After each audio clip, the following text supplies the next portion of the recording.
Hey guys, I'm Alio. I'm Shanique, and this is Taji. So, we decided to quit our jobs in London to travel the world full time. And live a freedom lifestyle. We wanted to share our journey with you, so welcome to the family.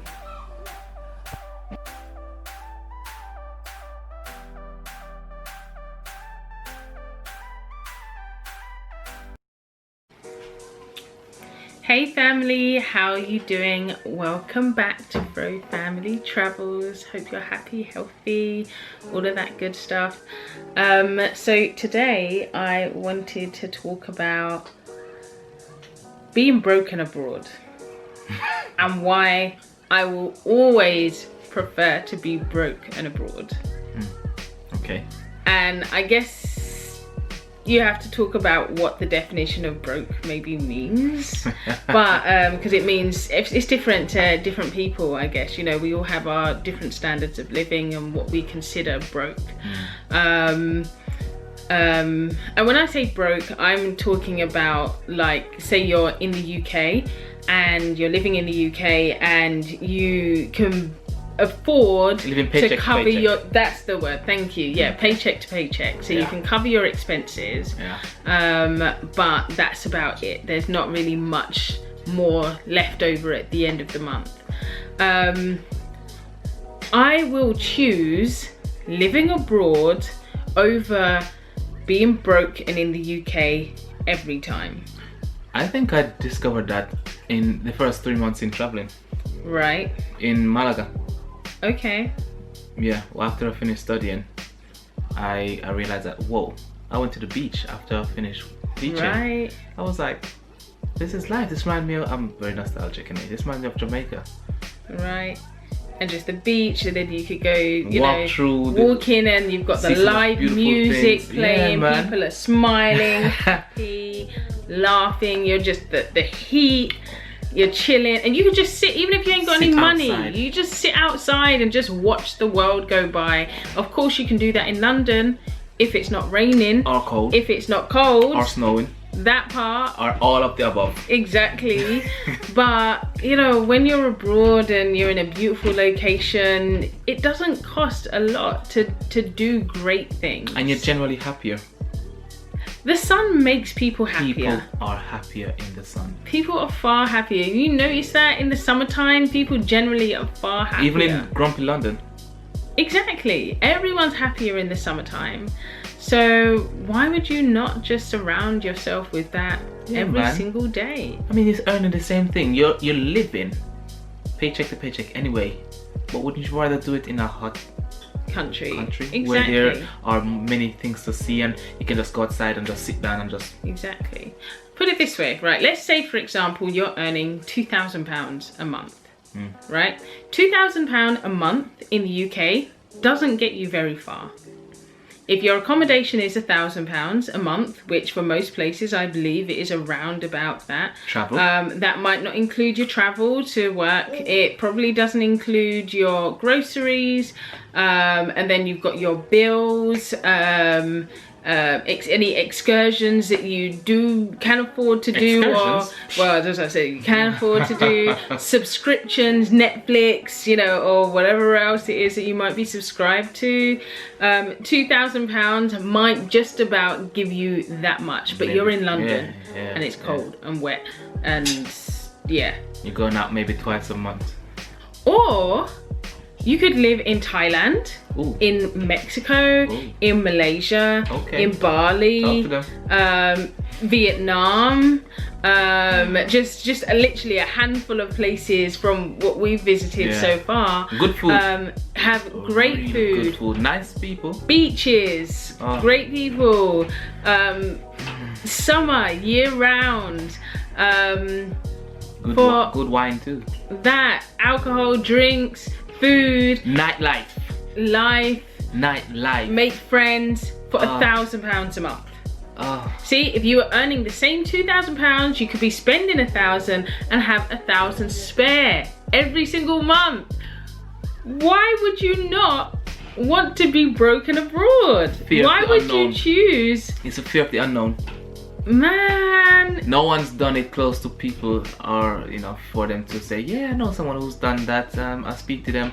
But you guys literally have us communicate, engage, and we will let you know everything that we do. We're very transparent anyway. You got us 2 years on the road, man. almost every job that you think of, almost can be done in some way remotely. Yeah. Like, and I know people are like, you know, we teach English, we're entrepreneurs, and not everyone's into that, and I don't want to say that you have to go down that route, of course, because that's not for everyone. True. However, people like, I had someone message me the other day, and she was like, oh, you know, she's a nurse. She was saying that she's a nurse, and she was like, I haven't figured out a way to do my nursing outside of the US. You're a nurse. Travel nursing is a thing. Travel nursing is a thing. You can literally travel from, if you're in the US, from state to state, sometimes internationally as well, and work as a remote nurse on a contract basis. And the great thing about being on contract is at the end of the contract, you can decide if you want to take another contract, or you know, if you want to take a break for a small period. But generally travel nurses are high in demand because, as we know, most healthcare systems are usually largely understaffed. So yeah, I heard about someone mention that they were a travel nurse, and that's the way that they're able to travel whenever they want, basically, because they get paid to travel around. Their accommodation is paid, they get a small stipend to cover kind of food and stuff. Their spouses, children can come with them as well, and there's supplemented kind of income for that too. And that's a nurse, that's a physical hands-on job, and yet it can be done across country. You don't have to be in one fixed location. And also, you're a nurse, like the amazing knowledge that you have as a nurse, medical knowledge that people like would almost pay for your services. Like we've talked about, when we talked about like having another child, and we've said if we were to have another child, where we might have that other child, and I'm like, I would almost pay for a midwife to support me to give birth abroad. Like, there you go, business idea. And exactly, you're welcome. And think about it, right? Coming from West, people in other countries want to get into UK, America to study there. So that part. Come on. People will pay to get help. Come on. To study your course. So if you've got a particular knowledge of a subject, how to get into that course, into that industry, there are people that will pay top dollar to get the knowledge that you have. Just the knowledge. You could literally just sell your knowledge on absolutely any topic. You don't have to even be qualified. Just life experience matters. Oh, listen, there are many people. When she was teaching a student, and the student was coming to the UK, and literally for about a month, she was just giving the students ideas of what to do, how to prepare to come to the UK. And the student came to the UK, they talk about crumpets. We talk about crumpets, tea and crumpets. Where to go for tea and crumpets. Tea and crumpets. How to get an Oyster card. Where to go to get good breakfast. Oh yeah, that. What's her name? The London Experience. But yeah, she paid something like £60-70 for a 1 hour tour of like how to use an Oyster card, how to read the underground map, how anything. You can sell anything. And she said that tour was booked up. Everyone paid like £60, and she said there were 10 people. There were 10 people in that group. I think she said it was like a 2 hour tour. Family. 10 people, that's £600 Family. for 2 hours. Family. Let's There's go. money out here to be made, man. Yeah. Man. Look, if you don't know what to do, one of the things that she's gonna release is coming down the line. So why are you telling people then? It's coming down the line. She can help. We can help. That's what we're here for. Yeah. We're just here to help. So yeah, like family, like you've got this, guys. If you've been thinking about it, like just do it. I was just thinking to myself, like £1,000 a month is what, a little over £35 a day. To live on like you can live on £1,000 a month. And I would say that we're not budget travelers. I'd say we're like mid-range. We're definitely not luxury. We're definitely not budget. We don't do hostels and stuff, but I'd say we're mid-range. So you could live even cheaper than we do if you wanted to. True. But I think that's more for like single people or couples without children. Yeah. But the point is to say like 1,000, and we do that £1,000 as a family of 3. So yeah, if you're single, even cheaper. Yeah. But yeah, so what, a little over £35 a day. Figure out how to make £35 a day.